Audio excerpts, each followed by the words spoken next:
The clang of pots and pans echoed through the steel corridors of the ship, a sound so ordinary it went unnoticed by most of the crew. For her, it was the rhythm of daily life. She had enlisted in the Navy, not with dreams of glory or adventure, but with the simple desire to serve. While others imagined combat deployments and medals, she found purpose in the mess hall, where meals were more than food. They were reminders of home. She wore her apron like armor, shielding her from the chaos that often buzzed outside the kitchen doors. Her world was measured in scoops of rice, gallons of stew, and the endless repetition of chopping vegetables. Each morning, she rose before dawn, tying back her hair, pulling on boots that smelled faintly of bleach, and reporting for duty in a place that smelled of onions and grease. She was steady, dependable, and, in the eyes of many, invisible. The SEALs treated her with kindness, though rarely with attention.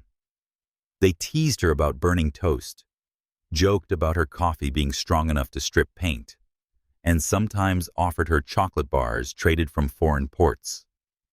They called her Mom, in that half-affectionate, half-dismissive way soldiers label anyone who provides them comfort. To them, she was safe, a constant in their unstable world, someone who fed them after a mission and listened silently when their eyes revealed stories too dark to be spoken. Yet behind her calm smile and soft presence, there was more. She wasn't just stirring pots and scrubbing pans. She was observing, always observing. She noticed who ate quickly and who lingered. She recognized when someone returned from a mission heavier than when they had left, carrying invisible burdens in their eyes.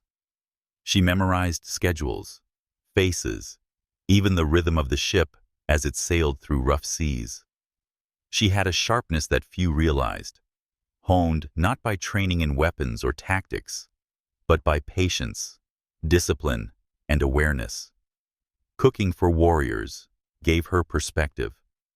They returned bruised, scarred, and weary, yet still joked as they shoveled food into their mouths. Some prayed silently before eating.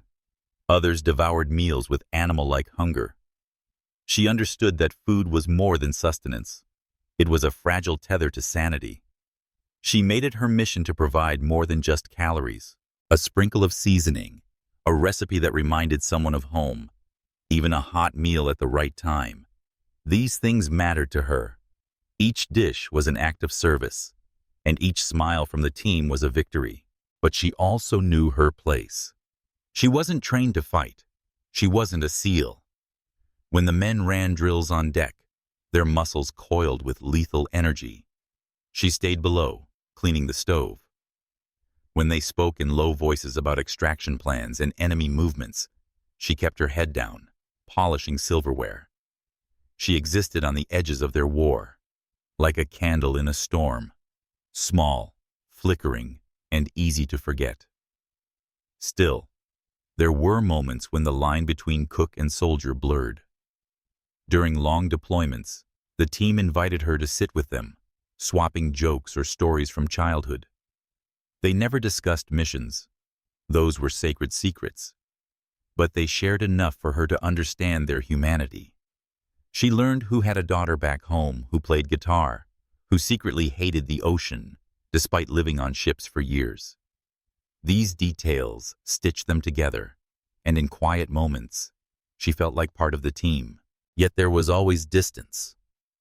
When the alarm klaxon sounded during drills, they rushed for weapons while she stayed behind, her heart pounding, but her hands steady. She knew she was not one of them, or at least, that was what everyone believed. Her parents had worried when she enlisted. "Why the Navy?" they asked. "Why not stay safe? Find a job on land?" She never had a clear answer. It wasn't about adventure or even patriotism in the traditional sense. It was about belonging. She wanted to be useful, to serve in a way that mattered, even if only through the humble act of feeding those who risked everything. Still, There were nights she wondered if she had made a mistake. The sea was unforgiving, the hours long, the work thankless. Sometimes, she stared at her reflection in the polished steel of the galley walls and asked herself what she was doing there. She wasn't a fighter. She wasn't a hero. She was just a woman with calloused hands and tired eyes, standing behind a counter while others bled. But life has a way of testing people when they least expect it. She didn't know it yet, but her ordinary duties were laying the groundwork for something extraordinary. The patience she had learned from waiting on boiling pots would become patience in the field. The discipline of waking before dawn would become discipline under fire. The awareness she honed by noticing small details in the mess hall would one day save lives. For now, though, she was simply the cook. She scrubbed trays until her knuckles burned, endured jokes about the taste of powdered eggs, and hummed quietly as she kneaded dough in the galley. She measured her worth in empty plates and satisfied stomachs. Though the world saw her as background noise, she carried a quiet strength inside her, a strength that had yet to be tested, a strength that would one day explode into legend. On evenings when the ship rocked gently beneath her feet, she would step outside to the deck, wiping her hands on her apron, and watch the horizon. The ocean stretched endlessly, a reminder of how small she was in the grand scheme of things. The stars above glittered like cold diamonds, and she would wonder what her future held.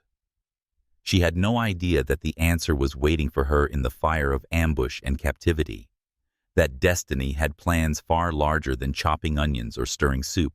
For now, she remained in the mess hall, unseen and underestimated, sharpening knives that would one day be used for more than slicing bread. The orders came without warning.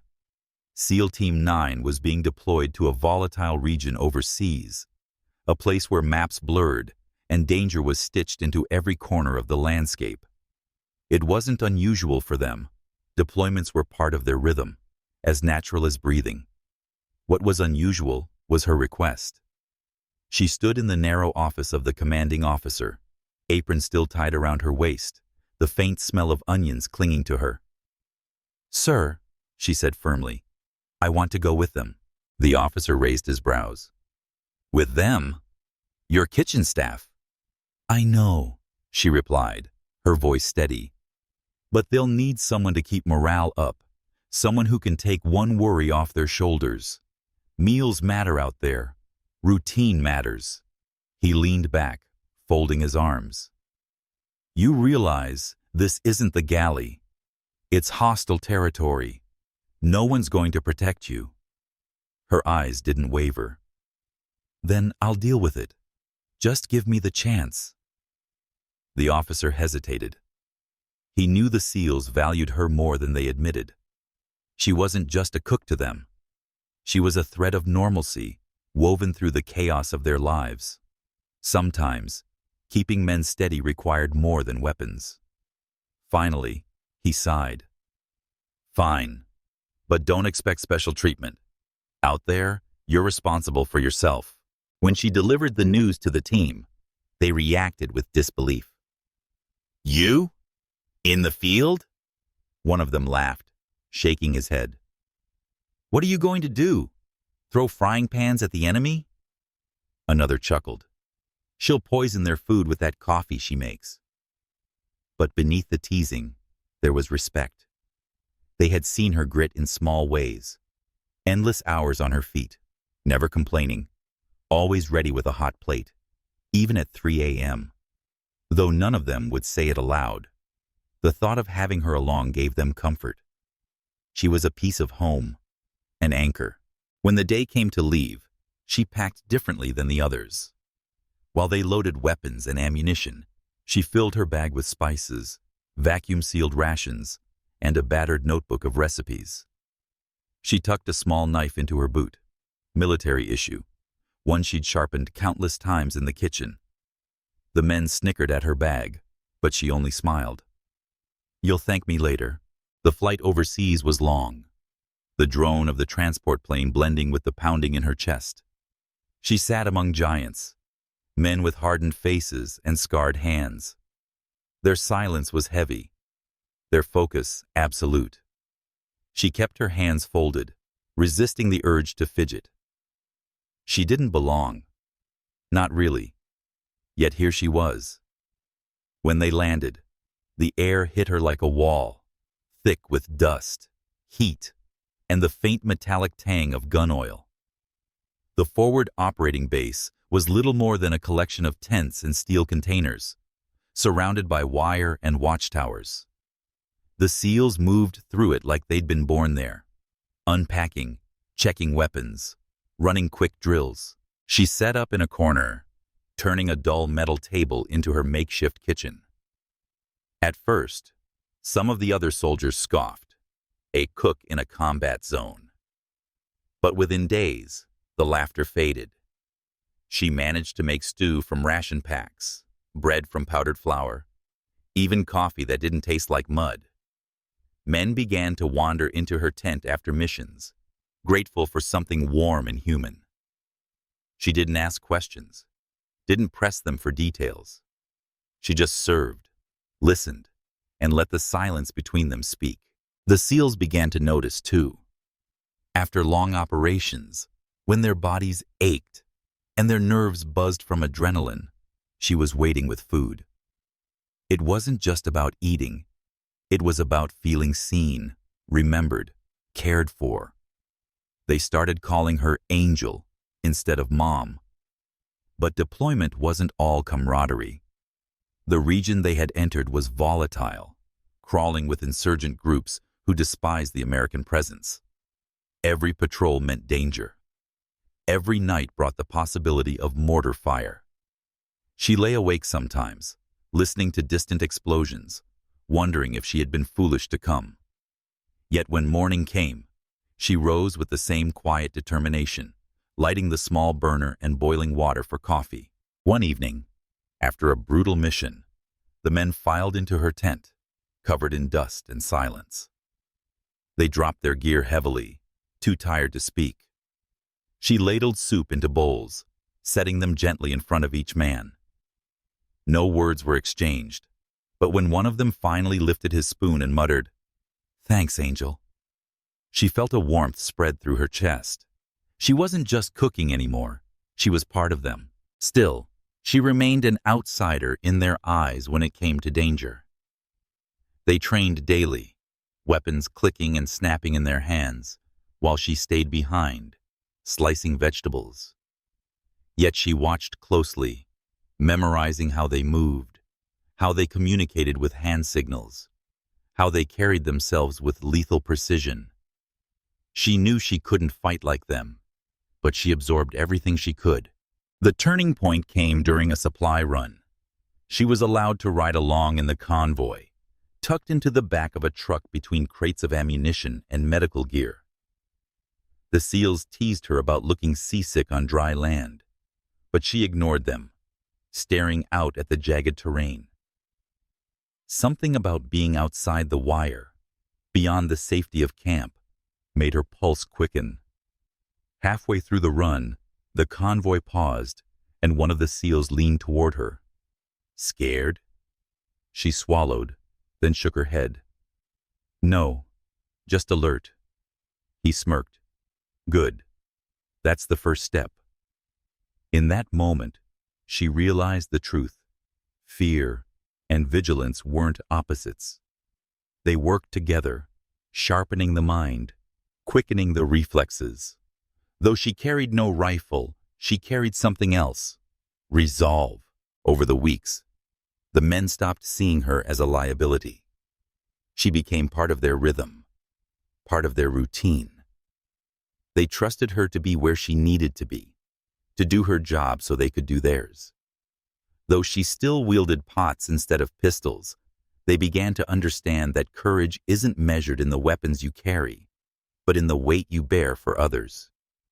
She didn't know it yet, but her decision to step onto that plane, to leave the safety of the mess hall behind, had already sealed her fate. She wasn't just the cook anymore. She was with them in every sense of the word. When the storm came, when fire and chaos tore their world apart, she would prove that belonging isn't given by title or uniform. It's earned in blood, sacrifice, and the choice to stand when no one expects you to. The convoy rattled down the dirt road, a trail of dust chasing the vehicles as the sun dipped low on the horizon. She sat wedged in the back of a Humvee, between crates of supplies, the smell of diesel heavy in her nose. Outside, the land stretched wide and barren. Dry riverbeds, jagged ridges, scattered villages that looked abandoned, but never were. She had ridden with the SEALs before, but tonight felt different. The silence in the vehicle wasn't the usual easy quiet. It was sharp, stretched tight like a wire, ready to snap. Even the jokes that normally bounced between the men had dried up. They scanned the ridgelines through tinted glasses, rifles resting across their laps, fingers brushing triggers. She gripped the edge of her seat. "Something's wrong, isn't it?" she whispered. One of the SEALs glanced at her but said nothing. The look in his eyes was answer enough. The convoy slowed as they entered a narrow pass, cliffs looming on either side. The road funneled them into a choke point. Her pulse spiked. She had overheard enough fragments of military chatter to know what that meant. Ambush territory. The first explosion tore the evening apart. A fireball swallowed the lead vehicle, sending metal shrapnel raining through the air.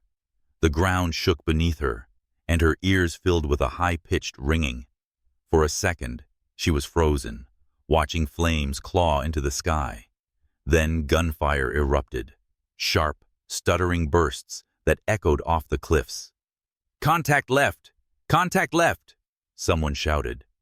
The Humvee lurched as the driver gunned the engine, bullets slamming against the armored sides. She ducked instinctively, pressing herself against the crate. The SEALs were already moving, calm, efficient, their rifles barking back into the cliffs. She could barely see them through the haze of dust and smoke, but their training was unmistakable. They fought like men who had done this 100 times before. Still, it wasn't enough. The attackers poured fire down from above. RPGs streaking like fiery arrows, grenades booming against the road. One vehicle veered off, wheels shredded, and rolled into a ditch. Another was pinned, its gunner slumped over the turret. The convoy was unraveling. She tried to make herself invisible, curling against the floorboards, but there was no escaping the chaos. The Humvee jolted to a stop, doors thrown open as the SEALs leapt out to set up a defensive line. One of them grabbed her arm. "Stay down. Don't move until I say." She nodded, her throat too tight to speak. Minutes stretched into eternity. She heard men shouting, the crack of rifles, the scream of vengeance. Through the dust, shadows darted, enemy fighters moving closer. The SEALs fired back, but the numbers were overwhelming. For every attacker they dropped, 3 more seemed to rise from the rocks. Then came the command she dreaded. "Fall back! We're overrun!"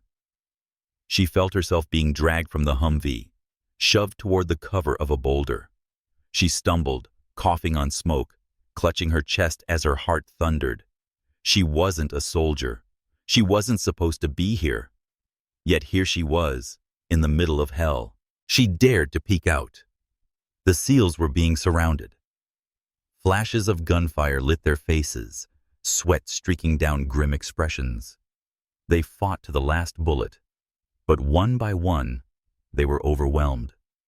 She watched in horror as men she had served meals to, men who had teased her about burnt toast and strong coffee, were wrestled to the ground, bound and beaten. A rough voice barked orders in a language she didn't understand. Trucks rolled in from the shadows, engines growling. The captives were shoved into the backs like cattle. She pressed herself deeper against the rock, praying not to be seen. Her hands shook uncontrollably. Part of her wanted to scream, to run into the chaos and stop it somehow. But another voice in her head, quiet and cold, told her to wait, to stay hidden, to survive. The trucks roared away, carrying her team into the darkness. The sound faded, leaving only smoke, silence, and the crackle of burning vehicles. Slowly, she lifted her head. The battlefield was a graveyard of twisted metal and scorched earth. Bodies lay scattered, some still, some groaning faintly. The air stank of fuel, blood, and fire. Her stomach churned, but she forced herself to stay calm. They hadn't taken her. In the chaos, in their haste to secure the seals, they had overlooked the cook crouching in the shadows. To them, she was nothing, insignificant, a stray piece of baggage not worth the trouble. She sat there trembling, the realization sinking in. Her team was gone. She was alone. The question pressed in on her like a weight she could hardly bear. What was she supposed to do?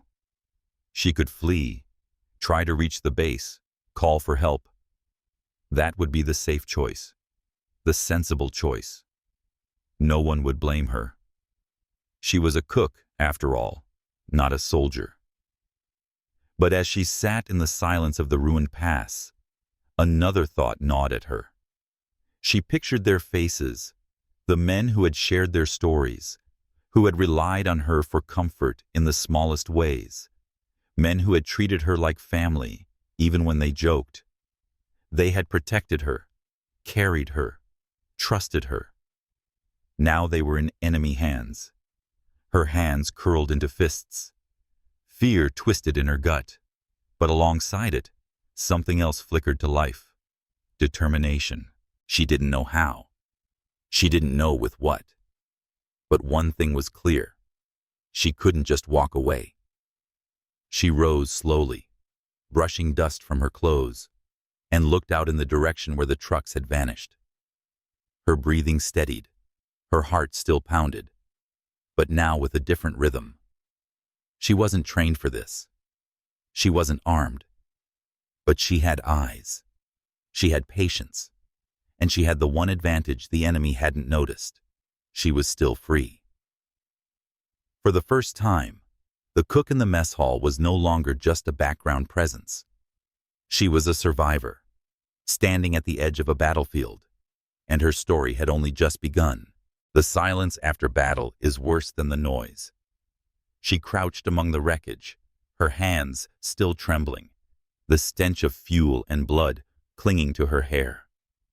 The last echoes of gunfire had died, leaving only the hiss of flames from a burning Humvee. The night pressed in, heavy and suffocating, every shadow seeming alive. She felt the weight of it settle on her chest until breathing itself became an effort. The trucks carrying her SEAL team had vanished into the darkness, their taillights glowing like distant embers before fading completely, swallowed by the vast, empty terrain. She was alone, truly, terrifyingly alone. Her first instinct screamed at her to run, head back to the base, find a radio, call for help. It was the logical choice. No one would fault her. She wasn't a soldier. She was just a cook who'd been in the wrong place at the wrong time. She could escape, leave this nightmare behind, and survive.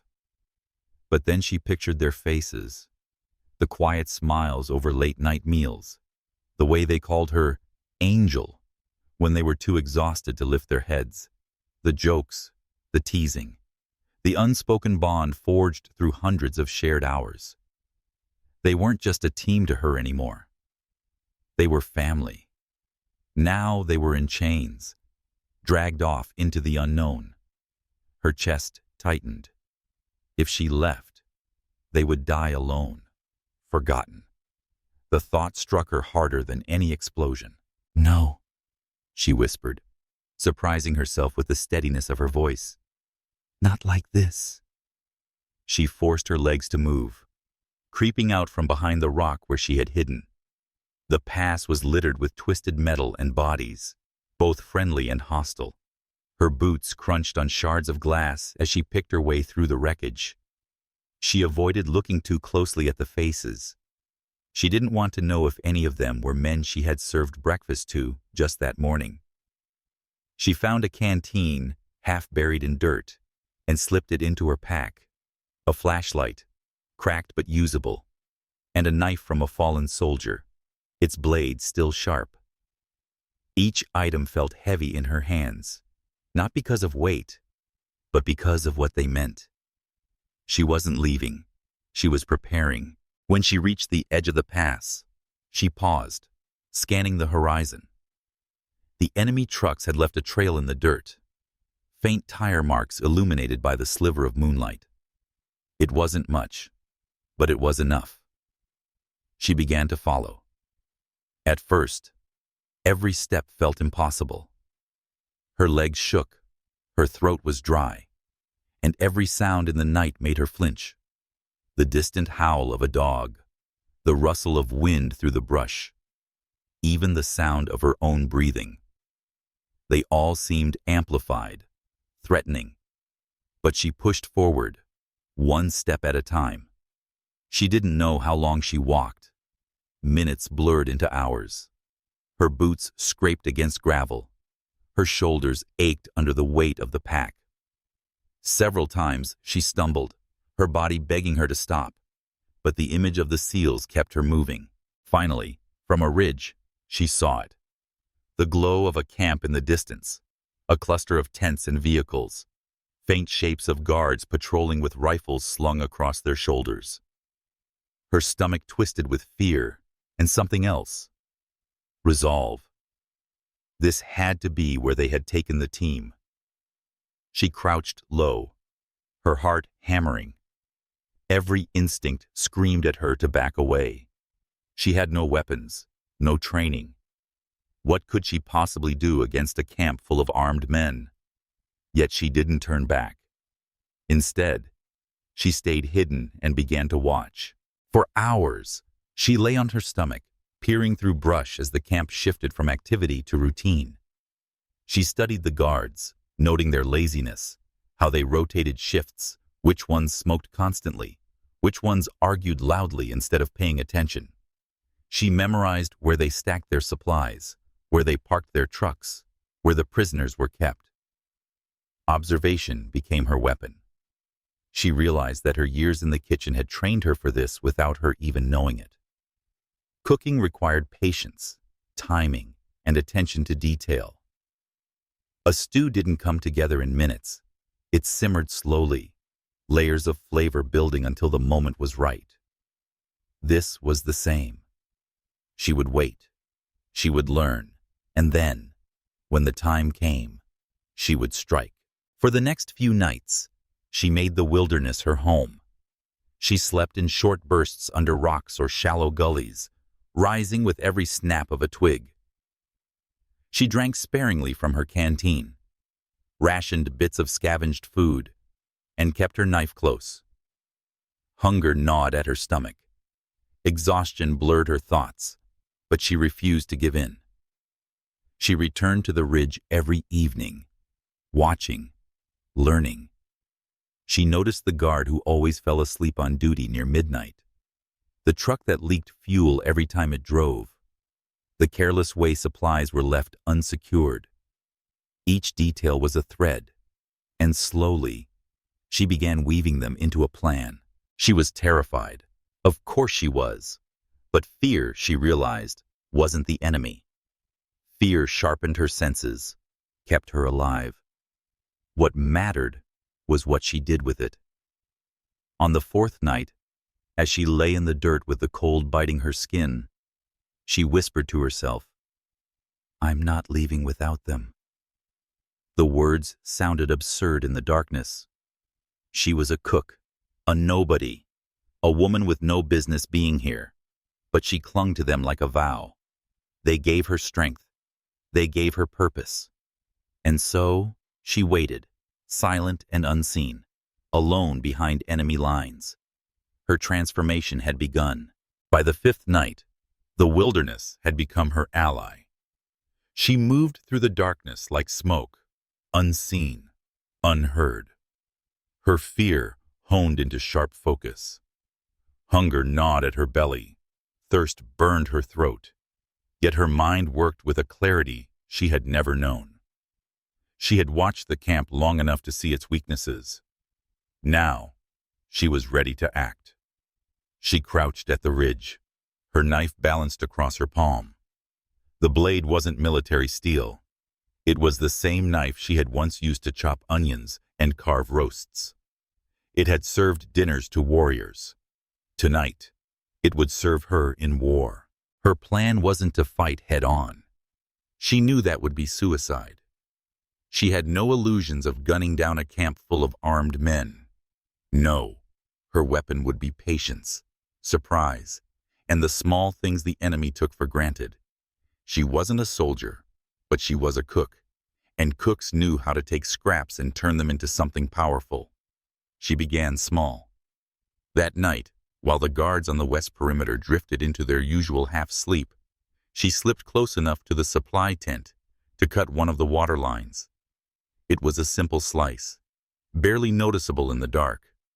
By morning, men would drink from tainted barrels, filled with sand and grit, washed in from the broken pipe.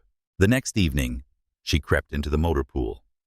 The trucks sat lined like beasts in slumber, their fuel tanks glistening faintly under the moon. She crouched beneath one, unscrewed the cap, and jammed a handful of dirt into the opening before sealing it again. A small thing, easily missed, but enough to ruin an engine when it mattered most. She worked like this for days, moving in shadows, leaving her mark in ways that seemed like accidents. Men woke sick after eating food she'd laced with wild herbs she'd ground into powder. Tires split after she embedded shards of glass along the dirt paths. Equipment disappeared, never to be seen again, dragged into gullies where she buried it beneath rocks. At first, the enemy laughed at their misfortunes, soldiers cursing bad luck, arguing over carelessness. But as her sabotage grew, whispers began to spread. Some muttered that the land itself was cursed, that spirits of the dead roamed the camp at night. Others swore they saw figures moving in the darkness, shadows where none should be. The legend of the ghost cook was born. She overheard it one evening as she lay hidden near the edge of the camp. The guards spoke in harsh tones, their voices low but urgent. Though she couldn't understand every word, she caught the names they called her: ghost, witch, phantom. A chill ran down her spine, but also a spark of grim satisfaction. They feared her. Her work wasn't just sabotage anymore. It was psychological warfare. Every broken truck, every spoiled meal, every unexplained sound in the night ate at their nerves. Fear was a poison, and she was feeding it to them one drop at a time. Still, her heart ached each night when she looked toward the prisoner's cage. She could see the seals slumped in chains, their bodies bruised, their spirits battered. She longed to rush in, to cut their bonds and lead them to freedom. But she wasn't ready. Not yet.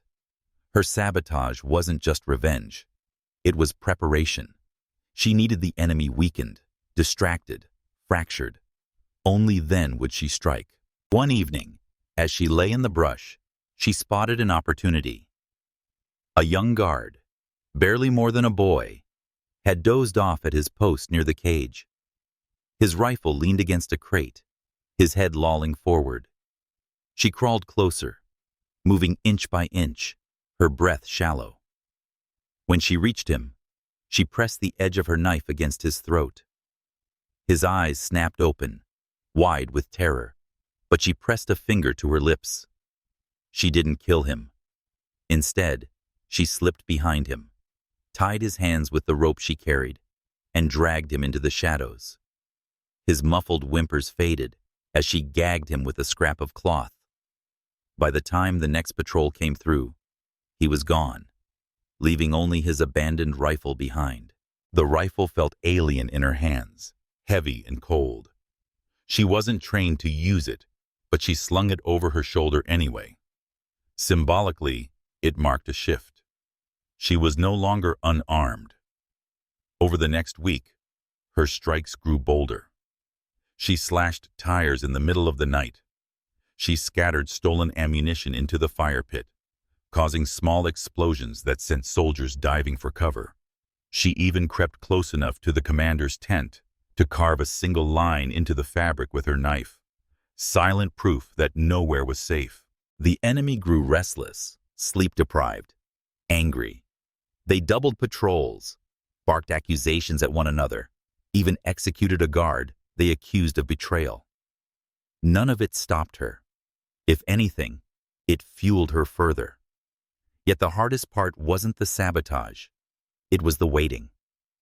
Every time she crouched in the dirt, every time she pulled back instead of rushing the cage, her body screamed at her, "Go save them now!" But she knew patience was key.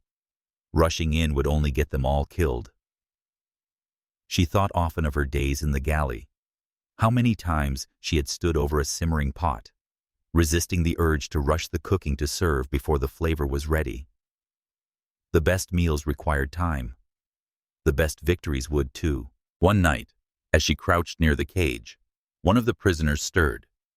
It was the team leader, his face bruised, his eyes sunken. For a moment, their gazes met. Recognition flashed in his eyes, then disbelief. His lips moved silently. "You?" She pressed a finger to her lips and shook her head. Not yet. But in that moment, she saw hope flicker in his eyes. And that was enough. By the 10th night, the camp was fraying at the edges. Vehicles lay broken. Food supplies dwindled. Guards jumped at every shadow. Fear had taken root. She could feel it in the way the men spoke in hurried whispers, the way they clutched their rifles even when off duty. She was ready. The cook, who had once been overlooked, dismissed, underestimated, had become something else entirely. With nothing but patience, ingenuity, and the tools of her trade, she had turned herself into a weapon sharper than any blade. Soon, she would unleash it fully. The night was unnaturally still. Even the desert wind seemed to hold its breath, as though the land itself knew something was about to happen. She crouched in the shadows near the ridge, staring at the enemy camp below. Fires flickered in rusted barrels, throwing uneven light across the tents and vehicles. Guards muttered at their posts, jumpy and restless, their nerves raw from nights of sabotage. This was the night. She could feel it in her bones. A moment when waiting was no longer survival, but surrender. The SEALs had held on long enough, their faces pale and thin under the weak light of the prison cage. Another week, and they would be too weak to walk, too broken to fight. If she delayed, she'd lose them. She checked the tools she had gathered. A knife, sharpened against stone until its edge gleamed. The stolen rifle, heavier than she liked, but loaded. A handful of small explosives she had crafted from scavenged fuel. Stripped wires, and bits of discarded ammunition. Crude, imperfect, but deadly enough to spark panic. She breathed deeply, steadying herself. Once she stepped into the camp, there would be no turning back. Her mind drifted to the galley once more. She thought of preparing a feast, how timing was everything. The meat had to be seared at the exact moment, the bread pulled from the oven before it burned, the soup stirred before it stuck. Tonight would be no different. Each step of her assault was part of a recipe. Done in the right order, it would deliver victory. Done poorly, it would collapse into disaster. She whispered to herself, "One dish at a time." Then she moved. She began by crawling low along the ridge and planting her first explosive near the fuel trucks. It was crude, little more than a jar filled with fuel and powder, capped with a fuse. But she knew the sight of flames would send the camp into chaos. She placed 2 more near the supply tents, tucking them under canvas folds where they'd go unnoticed until too late. When she returned to her vantage point, she struck a match and lit the first fuse. For a moment, nothing happened. Then, the world exploded. The truck erupted in a roar of fire, a column of flame tearing into the sky. Men shouted in panic, running toward the blaze. Some grabbed rifles, others buckets of sand. Orders were barked, confusion spreading faster than the fire itself. Before they could regroup, she lit the second fuse. The supply tent went up in a burst of sparks, boxes of food and ammunition scattering in every direction. Shouts turned to screams as the men realized the camp was under attack, not from the sky, not from drones, but from something within their own shadows. A ghost cook had struck. She used the chaos as her cover, slipping down the slope and weaving through the confusion. Smoke curled around her, thick and acrid, stinging her eyes. She kept low, the knife clutched in her hand, every sense screaming to move faster. At the edge of the camp, she found the cage. The SEALs looked up as she approached, their eyes widening in disbelief. Their leader, the same man whose gaze had found hers nights before, leaned forward, his voice hoarse. "You?" She raised a finger to her lips. "Quiet!" Her hands worked quickly, sawing through the rope that bound the cage shut. The knife bit deep, the fibers fraying until the knot snapped free. She pulled the door open, and for the first time in days, the SEALs stumbled into open air. They were weak, trembling, but their spirits surged when she pressed the stolen rifle into their leader's hands. "You're armed again," she whispered. "Time to fight." The camp was in uproar now. Soldiers ran in every direction, half of them unsure what they were chasing. Gunfire cracked as nervous men fired at shadows.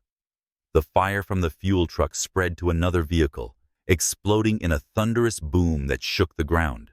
She guided the SEALs into the chaos, staying close to the shadows. Each step was a test of nerves, but the enemy's fear worked in their favor. No one expected prisoners to be walking free, guided by the woman they had dismissed as harmless. Still, the danger was everywhere. A guard rounded the corner, his rifle raised. For a heartbeat, time froze. Then she lunged forward, driving her knife upward into his chest. His gasp died in his throat as he crumpled, and she shoved his weapon into the hands of another SEAL. Her stomach twisted, bile rising in her throat. It was the first man she had killed face to face. His blood slicked her hands, hot and metallic. But there was no time for guilt. She forced herself to breathe, forced her legs to keep moving. Survival demanded it. They reached the motor pool just as another explosion rocked the camp. Flames licked at the night sky, throwing monstrous shadows across the sand. She pointed toward a half-ruined truck, its engine miraculously untouched. "There!" The SEALs scrambled inside, their hands fumbling with controls. She climbed into the passenger seat, her body shaking with adrenaline. For a moment, she thought they might actually make it out. Then, gunfire erupted. Bullets ripped into the side of the truck, shattering glass, sparking against metal. Men shouted as they converged, their rifles spitting fire. She ducked low, covering her head as the SEALs returned fire with stolen weapons. "Drive!" she screamed. The engine roared, wheels spitting dirt as the truck lurched forward. It barreled through the camp, smashing aside crates and tents. Soldiers dove for cover, some firing wildly, others frozen by the sight of their prisoners escaping. She clutched the door handle, her heart slamming in her chest. The camp blurred past, a whirlwind of fire, gunfire, and chaos. Then, just like that, they were through the gate. The desert opened before them, dark and endless. The truck bounced violently over uneven ground, the engine groaning in protest. Behind them, the camp burned, flames lighting the sky like a second sun. She turned to look, her chest heaving. For the first time since the ambush, she felt something she had almost forgotten: triumph. The seals were free, but deep down, she knew it wasn't over. The enemy would chase them. The desert was unforgiving, and they were far from safe. Still, for this moment, she let herself breathe. She had struck back, and the legend of the ghost cook had only just begun. The desert at night was both ally and enemy. The truck roared across the uneven ground, headlights off, guided only by the dim glow of the stars. Sand sprayed behind the wheels, a ghostly trail that marked their path as clearly as a beacon. She gripped the dashboard, her knuckles white, every bump and jolt rattling through her bones. The seals clung to their stolen rifles, their faces gaunt but alive, their eyes burning with a mix of exhaustion and defiance. For a fleeting moment, there was silence, only the grind of the engine and the whip of wind through broken glass. But then, in the distance, came the unmistakable growl of engines. "They're coming," one of the seals muttered. She twisted in her seat. Faint pinpricks of light flared on the horizon, headlamps cutting through the darkness. The enemy hadn't taken long to regroup. They were chasing hard, closing fast. Her heart hammered, but she forced herself to breathe. Panic wouldn't help. She glanced at the SEAL leader beside her. His jaw was clenched, his knuckles gripping the rifle she had given him. Even broken and starved, he radiated command. "We hold them off," he said. "We don't stop." She nodded. Stopping meant death. The first rounds came minutes later, streaks of tracer fire slicing across the night. Bullets pinged off the truck's frame, sparks flaring against the metal. One SEAL returned fire from the back, his shots echoing through the desert. The others steadied themselves, their bodies weak, but their training sharp. She ducked low, pressing herself against the seat as glass shattered above her head. Fear surged, hot and suffocating, but she didn't let it paralyze her.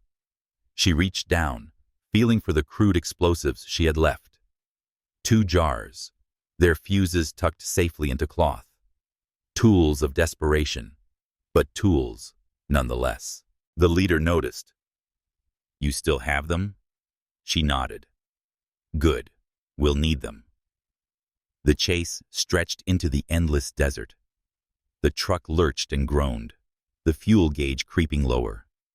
Behind them, enemy vehicles spread like wolves circling prey, their lights weaving in and out.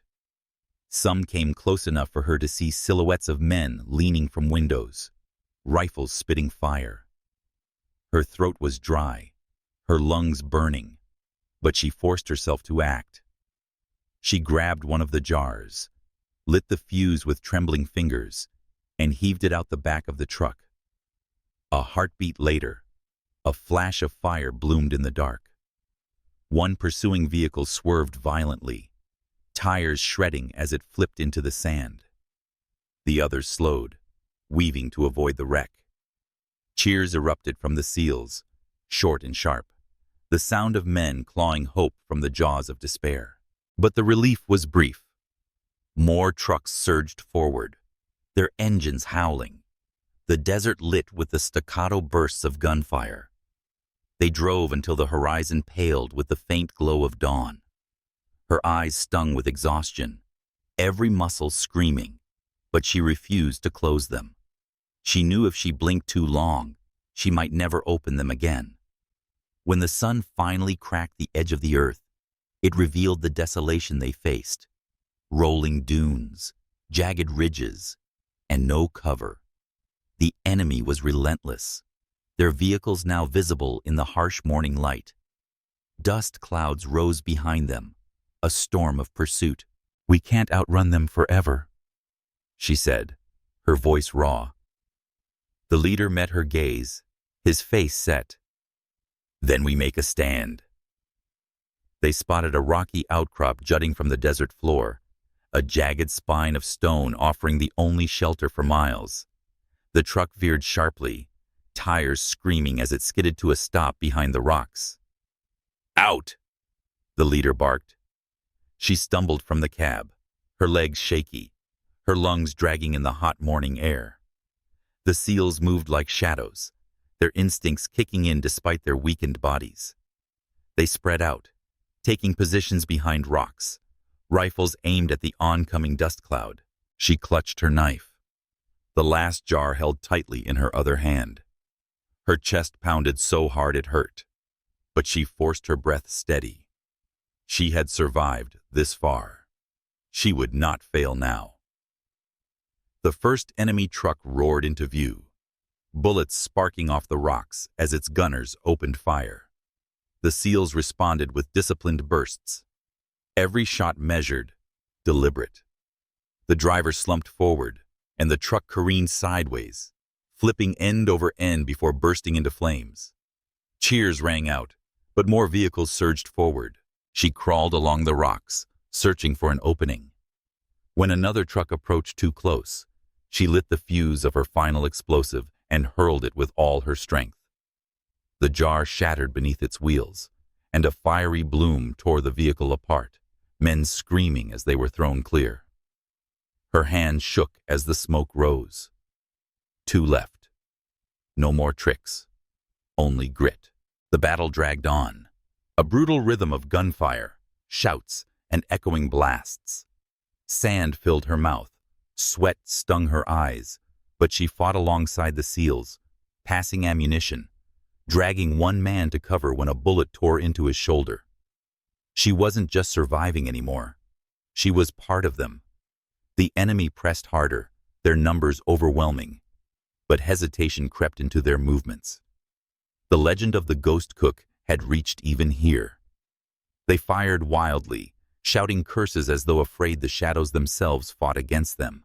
When the last of their ammunition was nearly spent, the sound of distant rotors filled the air. She froze, staring at the horizon. Helicopters. For a moment, she thought it was the enemy, another blow to crush their fragile hope. But then she saw it, the insignia painted on the side, the gleam of Allied metal in the sunlight. Reinforcements. The SEALs shouted, their voices hoarse with disbelief and relief. The helicopters descended, unleashing suppressive fire on the enemy vehicles. Trucks erupted into flames, men scattering like ants underfoot. She collapsed against the rocks, her body shaking, every ounce of strength drained. The roar of rotors drowned out her thoughts as soldiers in familiar uniforms spilled from the choppers, sweeping across the desert with precision. It was over. As they were herded toward the helicopters, the SEAL leader caught her arm. His eyes, bloodshot and weary, searched her face. "You saved us," he said simply. "All of us." She shook her head, her voice barely more than a whisper. "We saved each other." But as the helicopter lifted into the sky, carrying them away from the battlefield, she glanced down at the burning wreckage below. For the first time, she realized fully what she had become. Not just a cook, not just a survivor. She had been the shadow in the night, the whisper in the enemy's ear, the fury that struck from nowhere. She had been their ghost. Even as safety closed around her, a part of her knew the story of the Ghost Cook had only just begun. The desert was quiet now. The helicopters carried them miles away from the wreckage, the fires below reduced to smoldering streaks in the sand. She leaned against the metal frame of the cabin, her body bruised, her muscles screaming in protest, but her mind alive with the aftershocks of what had just occurred. For days, she had been on the edge of exhaustion, fear, and adrenaline. Yet now she could finally breathe. Around her, the SEALs tended to one another. Medics checked wounds, patched cuts, and offered water. The air was thick with relief, unspoken gratitude, and disbelief. She sat quietly, letting them take the lead in their recovery, as she had during the entire ordeal. For a long moment, none of them spoke her name. They didn't need to. Her actions had screamed louder than any words could. The SEALs, men who had stared death in the face countless times, understood her courage without explanation. Finally, the team leader approached her, his face a mixture of awe and exhaustion. His eyes were haunted by the memories of capture, bruised bodies, and the moments when hope had seemed almost lost. He stopped before her, his voice low but firm. "You were incredible," he said. "I don't know what we would have done without you." She shook her head, her voice quiet, almost humble. "We did it together." But the truth was undeniable. She had been the difference. The quiet cook who no one expected to survive had become the catalyst for their freedom. Without her patience, observation, and cunning, none of them might have walked out alive. Back at the base, news of her actions spread quickly. Officers and soldiers alike told the story over hushed conversations and sharp glances of admiration. The ghost cook, the woman who had turned the kitchen into a battlefield, her tools into weapons, and fear into strategy. Even among seasoned warriors, the legend grew. She returned to the mess hall afterward, standing among the familiar clang of pots and pans. Nothing had changed, yet everything had changed. The air smelled the same: onions, garlic, stew. But now it carried a hint of legend, a whisper of the impossible made real. She resumed her apron, cleaned her knives, and hummed quietly as she worked. But the men she had saved no longer saw her as ordinary. They watched her with newfound respect, a quiet reverence. They understood, in ways words could never convey, that bravery comes in many forms, not only in the bullets fired, but in the patience to wait, the cunning to plan, and the will to act when others could not. She received commendations, medals, and recognition, though she wore them lightly. The awards were tangible, but the real acknowledgement was in the eyes of the men she had saved, the silent nods, the hand on the shoulder, the unspoken trust that would last a lifetime. Yet beyond the honors and stories, something else lingered, a quiet sense of responsibility. She had tasted the edge of life and death, and she knew she could never return fully to the routine she had once taken for granted. The kitchen remained her domain, but her perspective had shifted. Every meal she prepared now carried weight. Each dish was a reminder of the fragility of life and the extraordinary capacity for courage within ordinary people. She thought often of the desert nights, the fires, the explosions, and the terror etched into every second. She remembered the moments of doubt, the quiet terror of being alone, and the thrill of turning fear into action. Those memories were burned into her mind, indelible and unyielding. But they were also a source of strength, a reminder that even when overlooked, underestimated, or dismissed, she could stand against the impossible. Word of her exploits spread beyond the base. Fellow service members shared her story in letters, casual conversations, and formal briefings. Some laughed, imagining a cook taking down armed soldiers with knives and clever tricks. Others nodded solemnly, acknowledging that she had done exactly that. The ghost cook became a symbol, not of supernatural ability, but of human ingenuity, courage, and resilience. She never sought fame. She didn't crave recognition beyond the quiet satisfaction of knowing she had saved lives. But the story of her deeds inspired others, especially women in the military. She showed that heroism doesn't always wear camouflage or carry a rifle in hand. Sometimes it wears an apron, wields a knife, and relies on intelligence, observation, and heart. In the heart of this gripping tale lies a profound life lesson that resonates deeply with all of us. True strength often hides in the most unassuming places, waiting for the right moment to ignite and change everything. The story of the unassuming Navy cook, dismissed as mere background support, teaches us that we are never just our roles or labels.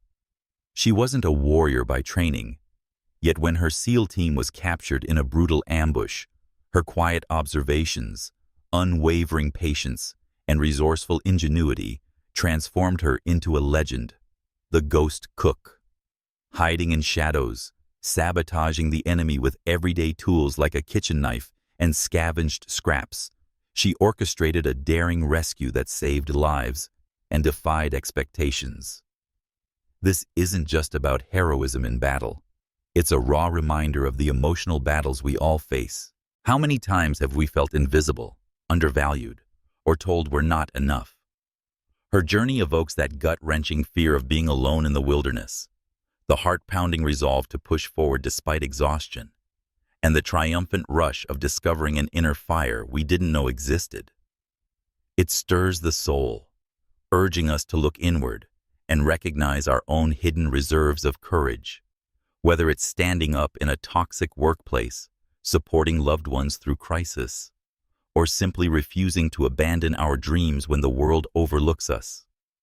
Life's ambushes come unannounced, but like her, we can turn vulnerability into victory by embracing discipline, empathy, and the quiet power of persistence. This emotional truth inspires hope. No one is ever truly ordinary. We all carry the potential to strike back against adversity and emerge legendary. If this story touched your heart and sparked reflections on your own hidden strengths, drop a comment below. Share a time when you surprised yourself with unexpected courage. Let's inspire each other. And if you want more tales of unsung heroes and life-changing lessons, hit that subscribe button, turn on notifications, and join our community of dreamers and doers today. Your support keeps these stories alive.